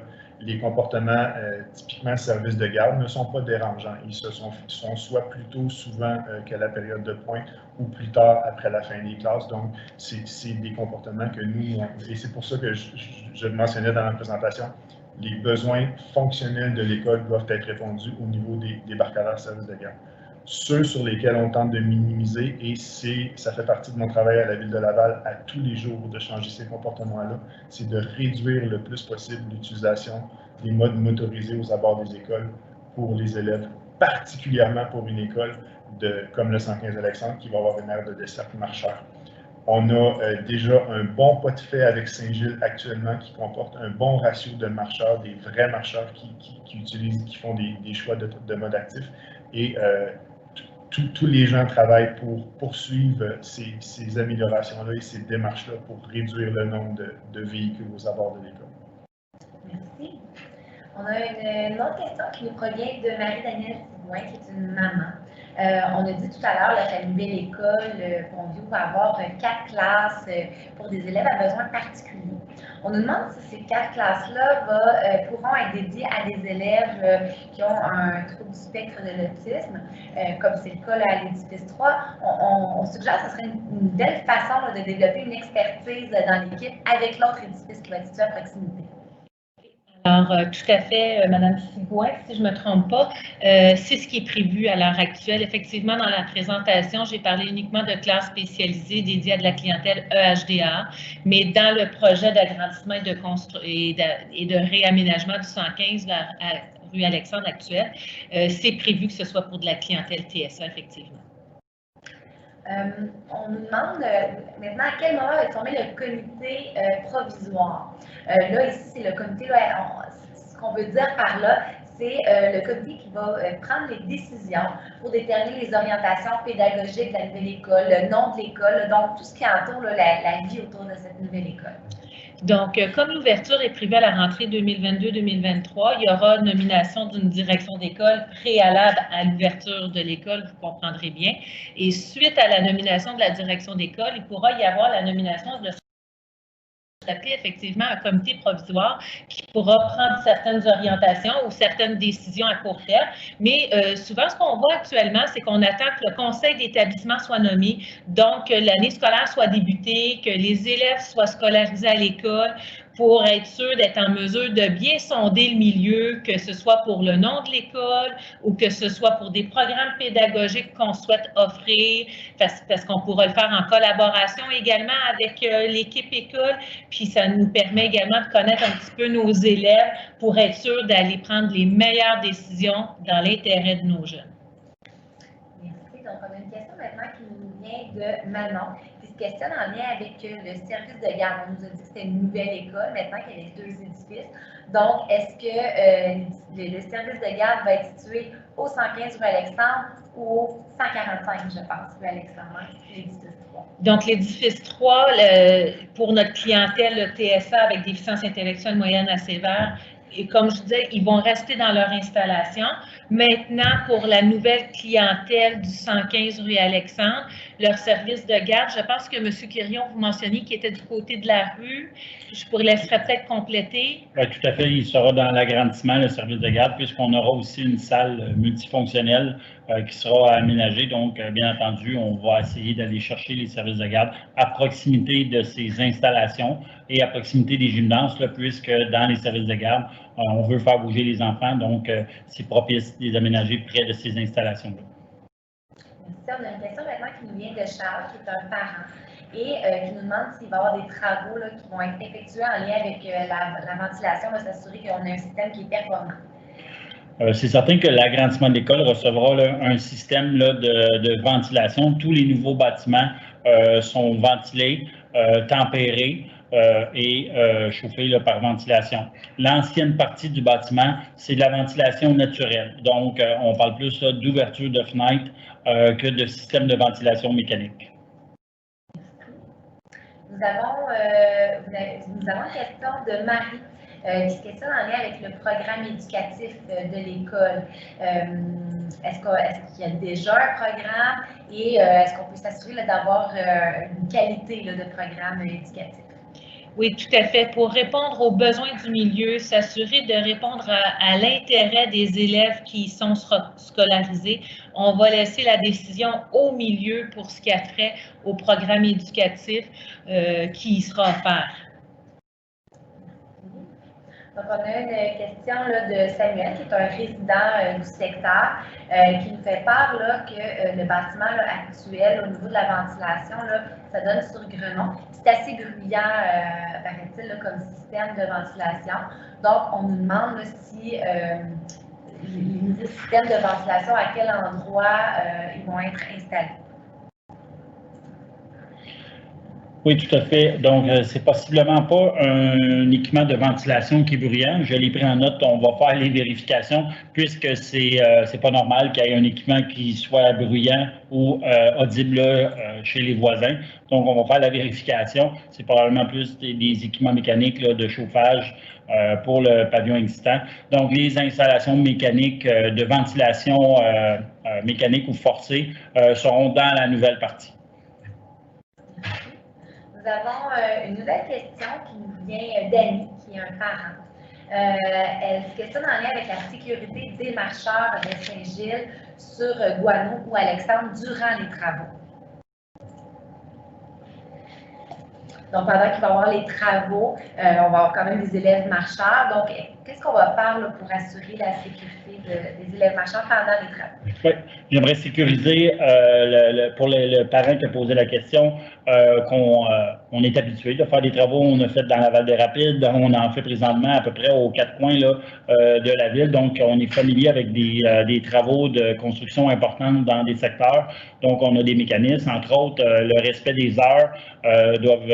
Les entrepreneurs doivent respecter les heures du règlement municipal. Par la suite, on fait du nettoyage de rue régulier qui sont imposés dans les contrats. On a des brigadiers. On peut faire avec la Ville de Laval des changements de trottoir temporaires si pendant du camionnage. Donc, tel que j'ai mentionné, on va essayer là, de faire les travaux de camionnage où il y a beaucoup là, de structures d'acier, d'excavation. On va essayer de focusser sur ces travaux-là durant la période estivale pour avoir le moins d'impact possible en présence d'élèves. Merci, M. Quirion. On a une autre question maintenant qui touche la défavorisation.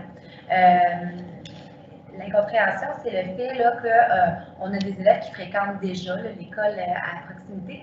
Donc, on se demande pourquoi on doit attendre qu'il y ait des nouveaux élèves qui fréquentent la nouvelle école et pourquoi on parle d'un délai d'à peu près 2 ans. OK. Donc, ce qui arrive, c'est que pour émettre un indice d'IMSE, c'est vraiment les élèves qui sont scolarisés qui nous permettent d'émettre l'IMSE. Puis pour émettre un indice d'IMSE, il y a différents facteurs qui sont pris en considération par le ministère. Puis on ne peut pas se substituer aux études et aux analyses qui sont nécessaires pour indiquer un indice d'IMSE. Puis je vais vous donner comme exemple, là, effectivement, l'école Saint-Gilles, dans les dernières années, on on est basculé d'indice milieu des FAVO à pas des FAVO, on est revenu à des FAVO. Donc, c'est pour vous dire à quel point cette donnée-là peut être sensible. Donc, nous, au Centre de services scolaires, on ne prétendra pas être des spécialistes sur l'établissement d'un indice d'IMSE. On va vraiment attendre d'avoir notre ratio de la part du ministère. On a une autre question maintenant qui concerne, là, on a 2 édifices qui vont devenir une seule école. On aimerait comprendre un petit peu ce que ça implique. Donc, est-ce que c'est vraiment au niveau administratif, donc une direction, ou est-ce qu'il va y avoir des locaux qui vont être partagés? Comment on voit ça, cette nouvelle entité-là d'école qui va avoir 2 édifices? C'est sûr que le fait d'avoir 2 bâtisses si proches que le 145, l'édifice 3 actuellement de Saint-Gilles est totalement isolé de ces 2 autres bâtisses. Donc, actuellement, là, on est dans l'impossibilité d'avoir des projets communs ou de faire vivre des activités, de mêler différents types de clientèle. Là, ce n'est pas possible. Là, avec la jonction de ces 2 bâtisses-là, de 2 types de clientèle-là, bien, ça va le permettre. Est-ce que ça va avoir lieu?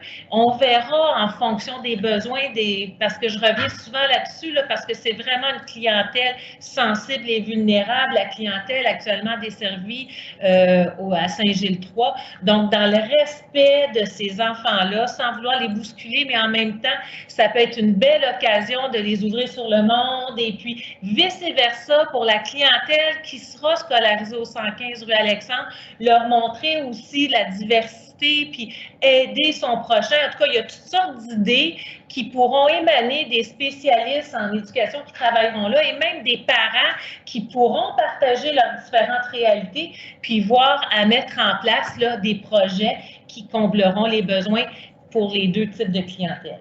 Donc, je comprends qu'il y aura possibilité de le faire, mais qui ont quand même chacun leur cours d'école, qui pourront communiquer ensemble, mais qui auront chacun leurs espaces quand même. Là. Tout à fait. Merci. On a maintenant une question qui nous vient de Catherine, un parent. Elle aimerait peut-être qu'on lui restitue le quadrilatère là, qui va être desservi par la nouvelle école.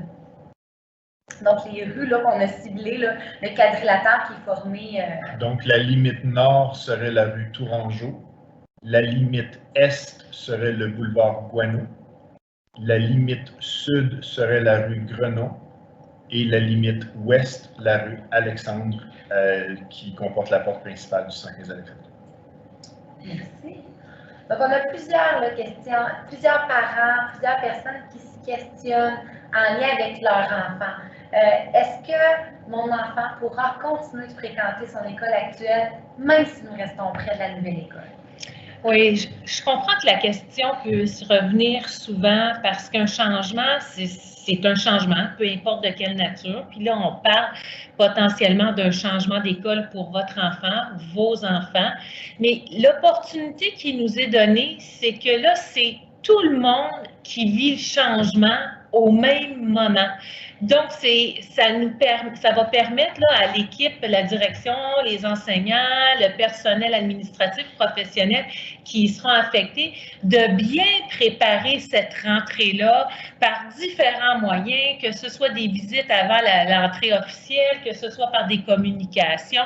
Il y a toutes sortes de moyens pour bien préparer l'enfant à son changement d'école. Si par contre, vous maintenez comme parent votre choix que votre enfant ne fréquente pas sa nouvelle école désignée, vous avez toujours l'option de faire une demande de choix d'école pour l'école de votre convenance et selon les places disponibles, on pourra y acquiescer. Il y a une question qui revient au niveau des postes pour les enseignants. Donc, on se demande si on va pouvoir offrir les postes enseignants au personnel actuel de l'école Saint-Gilles qui sera en surplus, puisqu'ils connaissent déjà les élèves là, du quartier. Oui, alors pour ce qui est de tout le processus d'affectation, mutation, c'est vraiment une spécialité ressources humaines et j'oserais pas ce soir me substituer là, à nos spécialistes. Par contre, j'invite, si la personne est membre du personnel de l'école Saint-Gilles, à partager là, ses enjeux, ses inquiétudes avec la direction d'école qui sera en mesure là, de bien répondre à toutes ces questions. Donc, on a Marie, qui est parent d'un enfant qui va à l'école Saint-Gilles, qui se questionne au niveau là, des propositions d'aires de dessert et du choix là, qui a été fait là, par le conseil d'établissement. Donc, elle aimerait peut-être qu'on rappelle le processus là, au niveau de la consultation, comment ça se déroule. OK. Donc, dans le fond, il y a eu une rencontre avec le service de l'organisation scolaire et du transport qui a mis sur la table 2 scénarios possibles pour la modification de l'aire de dessert. Après ça, on a rencontré les membres des conseils d'établissement pour bien leur expliquer les enjeux, les réalités, ce qu'on a pris en considération pour élaborer ces 2 scénarios-là. Et eux, ils sont partis y réfléchir, ils sont partis consulter leur milieu et ils ont émis leur avis à la fin du mois de novembre. Oui, la fin du mois de novembre. Et suite à la réception des avis, parce que oui, il y a le conseil d'établissement qui a été consulté, mais il y a également le comité de parents du Centre de service scolaire de Laval qui a été consulté. Alors, suite à la réception de ces avis-là, il y a eu une décision de prise qui était tout à fait dans le sens de la recommandation du milieu du conseil d'établissement de l'École Saint-Gilles. On se questionne maintenant de savoir s'il y aura une direction adjointe à cette nouvelle école-là, considérant là, le nombre d'élèves et le fait qu'il y a deux équipes. Ouais. Bien, écoutez, c'est pas moi qui prends la décision, mais je peux vous dire que si on a une école à 400 jeunes, puis on a l'école à mandat régional à côté, TSA, avec déficience intellectuelle moyenne à sévère, j'oserais vous dire que si la tendance se maintient, ça serait oui, mais c'est pas moi qui prends ce type de décision-là. Un parent là, nous indique que ses enfants fréquentent déjà l'édifice 2. Il demande s'ils vont pouvoir être transférés s'ils habitent près de la nouvelle école. Alors là, si je comprends bien, c'est un peu le phénomène inverse, dans le sens où c'est un élève qui risque de rester à l'école Saint-Gilles, puis que peut-être ce soir, en voyant le projet, les maquettes, un environnement éducatif neuf et tout, avec les nouvelles réalités, les nouvelles tendances, ça donne peut-être le goût aussi à certains parents de scolariser leur enfant à cette nouvelle école de Pont-Vieux-là. Bien, c'est le même principe. Si on vous a désigné comme école de fréquentation l'école Saint-Gilles, mais vous pourrez aussi exprimer un choix d'école pour aller à cette nouvelle école-là. C'est vrai dans les 2 sens. J'imagine que l'outil Trouver son autobus pourra permettre aux parents qui se questionnent de voir en temps et lieu quelle sera son école là, qui lui est assignée à ce moment-là. Tout à fait, puis on va communiquer avec la direction d'école parce que sûrement que ce soir, la soirée a suscité des questionnements à savoir et puis qu'est-ce qui arrive avec moi en fonction de mon lieu de résidence. Dès demain matin, je communique avec la direction d'école pour qu'elle puisse transmettre l'info. Merci. On a Isabelle maintenant, qui est un membre du personnel de l'édifice 3 de Saint-Gilles, qui nous parle là, de la barrière là, dont on faisait allusion, là, qui va permettre de transformer le débarcadère d'autobus en cours d'école. On anticipe là, la gestion des accès qui mobilise du personnel. Alors, qu'est-ce qu'on pourrait dire à propos de cette barrière-là? Je n'ai pas encore les détails sur le type de barrière qui sera utilisé. Chose certaine, pour rassurer là, la personne qui pose la question, ce type d'aménagement-là, là, on est rendu à 3, 4, voire 5 même aménagements dans différentes constructions qu'on a fait, puisqu'on a la volonté d'avoir une double vocation à des espaces asphaltés qui sont des débarcadères pour pouvoir les utiliser comme surface dure de jeu pour l'enseignant en éducation physique ou lors des récréations. Donc, à ce jour, les installations qu'on a faites, c'est des installations plutôt manuelles. Donc, et on n'a aucune plainte de problème, puisque c'est souvent, je pense, le concierge ou la concierge qui ferme les barrières après que les autobus sont passés sous une période là, de 15 minutes ou 30 minutes le matin et rouvre les barrières pour venir chercher des élèves en fin de journée. On a une question concernant le nom de la nouvelle école. Est-ce qu'il y a une décision qui a été prise à ce niveau-là? Donc là, ce soir, j'ai beaucoup parlé du 115 sur Alexandre pour que vous puissiez vous situer géographiquement parce qu'il y a une bâtisse à côté qui est 145. Là, le nom, pour le moment, c'est Nouvelle École de Pont-Vieux. Alors, on fait toujours le même principe, je vous dirais, quand on a un ajout d'espace, une nouvelle école primaire. Je vais vous citer comme exemple dans Vimontheuil, on l'appelait la Nouvelle École de Vimontheuil. Et là, il y a une direction de nommée, il y a eu un conseil d'établissement, il y a eu un sondage et aujourd'hui, elle s'appelle l'École du Boisé. Même chose là, pour Eureka. C'était la nouvelle école de Pompio, c'est rendu Eureka. Donc, on ne veut pas se mouiller, on ne veut pas influencer, donc on y va vraiment de façon le plus neutre possible pour permettre au milieu d'y donner la couleur, la saveur qui lui convient. On a Tania maintenant qui se demande si cette nouvelle école-là pourrait avoir un programme comme le bilinguistique ou si c'est plutôt le futur conseil d'établissement qui va prendre cette décision-là. Et on a la question en deux temps. Donc, première question. Deuxième question, c'est au niveau du ratio d'élèves par classe. Parfait. Alors, pour ce qui est des programmes qui seront offerts, oui, on laisse ça à l'équipe école en fonction de la clientèle qui sera scolarisée. Est-ce que la possibilité du bain linguistique est présente? Oui, comme toute autre possibilité d'ailleurs. À ce moment-ci, je vous dirais que tout le monde est sur le même pied d'égalité. Ça va dépendre de la volonté du milieu pour l'offre de services en enseignement qui sera déployée. Pour ce qui est des ratios, au niveau du préscolaire 5 ans, c'est 17 élèves en moyenne partout. En première année, on va commencer avec 20 élèves en moyenne. Deuxième année, c'est 22. Troisième, quatrième, cinquième et sixième année, c'est 24 élèves. Ça, c'est pour des écoles qui ne sont pas considérées en milieu défavorisé. Si jamais on devait y arriver à avoir un indice d'IMSA défavorisé, à ce moment-là, on parle d'un ratio toujours de 17 au préscolaire 5 ans et pour la première à la sixième année, une moyenne de 18 élèves par classe. Merci. On a maintenant Geneviève qui se demande à quel moment va être formé le conseil d'établissement de la nouvelle école. Donc, un peu comme on vit actuellement, même dans une école qui est déjà établie, il y a la rentrée scolaire, la direction d'école va donner une date pour déterminer l'Assemblée générale de parents. Lors de l'Assemblée générale de parents, il y aura nomination des membres du conseil d'établissement. Puis à partir de là, la vie va suivre son cours, là, je vous dirais, là, puis présidence, etc., etc. Merci, Mme Boudry. On a maintenant une question en lien avec les débarcadères. On a vu dans le concept d'aménagement qu'il y avait des débarcadères sur rue pour les autobus, mais on sait qu'il y a aussi des élèves qui sont transportés là, en berline pour l'édifice 3. On se demande où va se faire le débarquement de ces élèves-là là, qui utilisent les berlines comme transport scolaire. En fait, pour le pavillon 3, on va réaménager un nouveau débarcadère sur le site à proximité du pavillon 3. Et c'est ce débarcadère-là qu'on mentionnait qui était pour avoir des barrières, qui était pour être fermé après le passage des berlines ou des mini-autobus pour être réutilisé là, dans une deuxième vocation en d'espace de jeu. Donc, ça sera sur le site à proximité du pavillon 3. On a une question maintenant qui nous vient de Mélanie Lévesque, qui est un membre du personnel là, de l'édifice 3.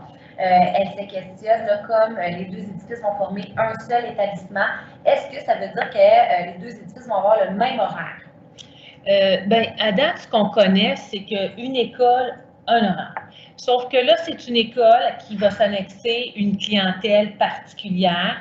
Alors, on verra, tu sais, est-ce que le centre de service scolaire de Laval est ouvert à une possibilité?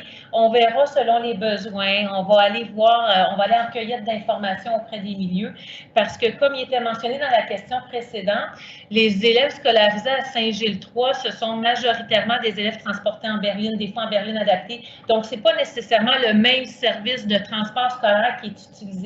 Donc, est-ce qu'il pourrait y avoir une ouverture à ce niveau-là? Oui, ça sera à évaluer là, en temps et lieu, évidemment. Merci. On a Marie maintenant qui se demande pourquoi ne pas faire un autre pavillon de l'école Saint-Gilles à la place d'ouvrir une nouvelle petite école. Donc, si je comprends bien la question, pourquoi on n'a pas un édifice 4 de l'école Saint-Gilles plutôt que d'ouvrir une nouvelle école? Okay, bien, quand même, la nouvelle école, on parle de 400 jeunes élèves. C'est quand même, on a des écoles plus petites que ça, là, qui existantes. Puis pour faciliter aussi la gestion, pour faciliter le partage d'informations entre le personnel, le fait qu'elles soient à proximité, ces deux parties-là, ça va être beaucoup plus facilitant pour tout le monde, là, que ce soit les parents, les élèves, le personnel de soutien, le personnel professionnel, le partage d'informations va être facilité. Puis si le partage d'informations est facilité, bien, c'est l'élève qui devient gagnant à ce moment-là. Oui, puis M. Quirion, je pense qu'avec la grande conversation publique sur l'école lavalloise de demain, d'avoir des écoles à échelle humaine, c'était aussi un besoin là, qui avait été identifié là, par la communauté, donc de favoriser peut-être des plus petites écoles aussi. Tout à fait, principalement là, dans les milieux de marcheurs ou dans les milieux déjà urbanisés. Merci. On a maintenant une question de Catherine, qui est un parent. Elle voulait plutôt savoir là, au niveau du quadrilatère, elle nous a demandé un petit peu plus tôt de lui cibler le quadrilatère, mais elle vient préciser en fait sa question. Elle voulait savoir là, quelle clientèle va avoir accès à la nouvelle école selon le lieu de résidence. Donc, on fait appel ici à l'aire de desserte, dans le fond, de l'école. Oui, tout à fait. Écoutez, vous mentionnez là, les bouts de rue ce soir, là, ça serait très ardu de ma part. Donc, on va communiquer l'information à la direction d'école qui sera en mesure de partager ça avec l'ensemble de ses parents. Merci. Bon, on a une autre question en lien avec le système de ventilation du bâtiment actuel, là, du 115, qui se trouve 115 rue Alexandre. On aimerait, là, on se questionne, voir comme on va rénover le bâtiment, est-ce qu'on ne pourrait pas considérer l'ajout d'un système de ventilation à l'ancienne partie également? La question est bonne, c'est certain que je pourrais vérifier là, avec les équipes techniques. Ceci dit, les enjeux, puis dans plusieurs bâtiments, là, on a de la ventilation naturelle et on se fait poser souvent la question, est-ce qu'on peut ventiler mécaniquement, est-ce qu'on peut climatiser? L'enjeu dans les plus vieux bâtiments, on parlait tantôt là, de 1954, c'est que les bâtiments n'ont pas été conçus pour passer des conduits de ventilation. Donc, la difficulté est à ce niveau-là et c'est pour ça parfois qu'on ne peut pas ajouter ce type d'équipement-là dans les bâtiments là, construits dans les années 50 ou 60. On a une autre question là, qui nous vient en lien avec l'indice de défavorisation. On aimerait, j'entends qu'on aimerait que cet indice-là soit pris en compte dès maintenant en lien avec les élèves de l'édifice 3. Je comprends que la réponse est qu'on ne peut pas, malheureusement, on doit attendre la directive là, du ministère. Est-ce qu'il y aurait d'autres éléments qu'on pourrait dire pour rassurer là, cette maman-là qui a certaines inquiétudes? Bien, c'est sûr qu'au-delà des ratios du nombre d'élèves par groupe, il y a des allocations aussi qui sont données par le ministère. On pourra voir s'il n'y a pas des allocations possibles pour remanier. Ça, c'est des choses là, qui peuvent être évaluées et étudiées. On a une question de Patricia. On parle souvent d'avoir des milieux stimulants. On parle du milieu. On aimerait avoir une précision. Quand on dit milieu, là, on parle vraiment là, de l'équipe école, des parents, des élèves qui fréquentent l'école. C'est ça quand on veut dire le milieu. Est-ce que vous aimeriez peut-être me préciser ce qu'on veut dire par milieu? Bien, aussi en offrant des installations j'allais dire dernier cri, tu sais, des écoles primaires avec un gymnase double, avec une scène. Physiquement, ça va être attrayant, ça va être stimulant, puis ça va... c'est sûr que c'est un phénomène qui est physique, hein, sauf que ça l'aide à développer des projets qui, parfois, dans d'autres milieux, ne sont pas possibles parce qu'ils n'ont pas les installations pour le faire. J'ajouterais aussi qu'on a nos experts là, au service éducatif qui nous dictent là, avec des lignes directrices sur les aménagements de cours en lien avec ce qui est bénéfique pour la réussite éducative. Donc, c'est certain que dans les nouvelles constructions, on s'inspire de ces besoins-là ou de ces demandes-là, et c'est ce qu'on appelle un milieu. Le milieu aussi il est plus large que l'équipe école, il est plus large que les infrastructures, puisqu'on est dans un milieu de vie de citoyens. Donc, on peut voir le milieu même d'une façon plus grande, dans lequel on a décidé là, en 2014 d'avoir réellement un partenariat avec la Ville de Laval pour plusieurs aménagements d'infrastructures qui sont au milieu de la communauté. Parce que dans notre enjeu 3, ben, nos partenaires communautaires sont aussi un facteur de réussite là, de nos élèves. Donc, c'est pour ça qu'on parle de milieu au sens large. Merci pour cette précision. On a une personne qui nous informe qu'au niveau de l'aire de descente du territoire, les parents ont dû recevoir une communication par courriel la semaine dernière. Donc, je vous invite peut-être à vérifier vos courriels, devriez peut-être l'avoir reçu, mais de toute façon, j'ai compris que Mme Boudry va assurer un suivi avec la direction d'école pour que ça vous soit là, retourné là, pour les parents qui ne l'avaient pas reçu, là, malheureusement. On a maintenant une nouvelle question. On se questionne là en lien avec, c'est une question qui nous vient de Marie, qui nous parle de la clientèle particulière, donc des élèves de l'édifice 3 qui ont besoin de ressources. Là, quand on parle de ressources, là, elle fait allusion ici au niveau financier, en lien avec les besoins de ces élèves. Est-ce qu'on se demande si les élèves qui vont être dans le nouveau bâtiment, dans la nouvelle école primaire de Pont-Vieux, vont recevoir toutes les ressources là, dont ils vont avoir besoin. Est-ce qu'il va y avoir une priorité qui va être accordée aux élèves de la nouvelle bâtisse qui devront vivre une année de transition? Bien, je vous dirais que dans le fond, le pavillon 3 de Saint-Gilles est actuellement annexé à deux autres bâtisses, à deux bâtisses où on y scolarise la clientèle, que je vais dire régulière là, pour les biens de la course ce soir. Mais c'est un peu le même principe qui va se vivre, c'est-à-dire qu'on va encore avoir notre clientèle au 145 rue Alexandre, mais cette fois-ci, au lieu d'être annexé à deux bâtisses plus éloignées, va être annexé à la bâtisse qui est adjacente, qui est située à côté. Donc, au niveau de la répartition des ressources, toutes ces choses-là, ça peut être basé sur le même principe de ce qu'ils vivent actuellement. Merci pour cette précision. On a une question maintenant qui nous vient de Valérie, qui est une maman, mais qui est également une citoyenne. Elle se demande là, si on peut savoir qui a travaillé sur le projet. Donc, au niveau des spécialistes architectes, ingénieurs, est-ce qu'on pourrait lui donner un petit peu de détails à ce niveau-là? Pour ce soir, je ne serai pas capable de vous donner les informations. Ce n'est pas que je ne les ai pas. On pourrait les écrire ou peut-être le communiquer là, via là, le courriel là, qui a été envoyé, puisqu'on a des professionnels qui l'ont dessiné. La raison que je ne l'ai pas, c'est bien simple, c'est qu'on fait environ une quinzaine de constructions en même temps. Puis je ne voudrais pas mélanger les noms des architectes avec l'école 1 versus l'école 12 ou l'école 8. Donc, parfois même, ils font des consortiums, donc, ils se partagent les écoles. Donc, pour éviter là, que je fasse une erreur, peut-être qu'on pourrait vous le communiquer là, via le courriel. Ça va nous faire plaisir de vous donner l'information, puisque d'ailleurs, elle est publique. Donc, j'invite Valérie, cette maman citoyenne, à nous écrire à communication@cslaval.qc.ca. Cette adresse courriel-là est également disponible, comme on l'a mentionné un petit peu plus tôt, dans la section projet de communauté dans l'espace citoyen. Donc, on pourra vous donner l'information avec plaisir. Au niveau de la ville, Annie, évidemment, c'est multiservices, ingénierie, urbanisme, environnement, CLSDS et ainsi de suite. Il y a beaucoup d'acteurs du côté municipal qui sont impliqués et qui accompagnent tous les projets du Centre de services de Laval. Merci, M. Fecteau, pour cette précision très éclairante.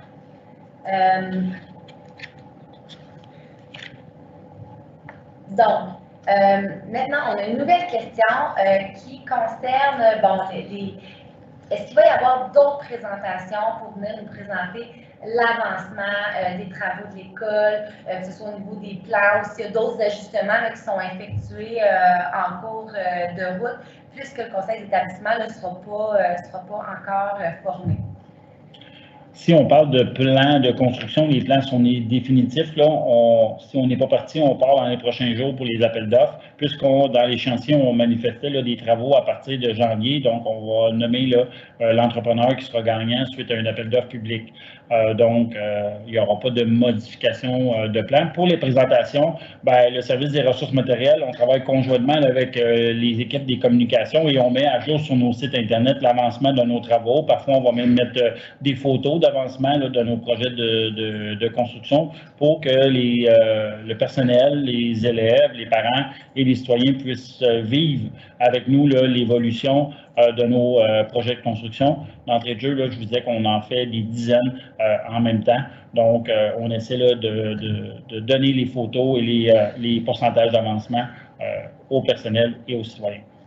Vous avez d'ailleurs à visiter la section citoyen, projet de communauté. Vous avez vraiment l'ensemble des projets là, qui sont disponibles, dont celui de ce soir là, qui est déjà en ligne. Et il y a la direction de l'école aussi là, avec qui on travaille, on collabore. Là, donc, c'est des questions plus particulières de ne pas hésiter. On va poursuivre avec une autre question qui nous vient d'Isabelle, qui est un membre du personnel de l'édifice 3 de l'école Saint-Gilles. Donc, elle nous demande, là, bon, elle dit qu'une nouvelle école, est-ce qu'on peut avoir un budget d'ouverture pour l'école? On nous indique là, que l'édifice 3 en aurait besoin. Elle a des idées, là, elle nous parle de salle blanche, motricité, matériel adapté. Si on parle de la nouvelle école là, de Pont-Bio, oui, le budget vient avec des budgets d'ouverture de groupe. Bien entendu, il faut acheter tout le matériel didactique, tout le matériel nécessaire là, à débuter l'école. Il y a aussi des sommes qui sont destinées à l'acquisition ou l'achat de livres, que ce soit des livres physiques, comme on a vu dans le passé, ou maintenant plus des éléments virtuels. Donc, on a des sommes qui sont attribuées pour les ouvertures. Si la question précise, est-ce qu'il y a des sommes allouables à Saint-Gilles-3, ben, il faudra faire les vérifications là, avec les directions concernées. Merci, M. Quignon. On a maintenant Samuel qui nous demande si c'est possible de réafficher la vue de dessus de l'aménagement. Donc, on passe le message là, à notre équipe technique pour qu'ils puissent vous réafficher ça. Mais dans tous les cas, la présentation est disponible sur notre site Internet. Donc, si vous avez besoin de revoir certaines diapositives, n'hésitez pas. Elle est là dans la section projet de communauté, espace citoyen. Et on me dit là, au niveau de l'équipe technique, on me souffle à l'oreille qu'on a pu le réafficher. Donc, je n'ai plus d'autres questions. Alors, ça mettrait fin à la période des questions. Je vous remercie d'avoir participé. Je vous remercie d'avoir participé aussi à cette période d'échange. On a pris des notes. On a bien entendu là, vos préoccupations. Comme je vous disais un petit peu plus tôt, si demain, après-demain, il y a une question qui vous vient en tête, n'hésitez pas à nous écrire. Ça va nous faire plaisir là, de répondre à vos questions. Ces soirées, on les fait pour vous, on les fait pour ça, pour prendre le temps de vous présenter nos projets dont on est super fiers et pour répondre aussi là, à vos questions. Donc, au nom de toute l'équipe du Centre de services scolaires de Laval et de la Ville de Laval, je vous souhaite une bonne soirée.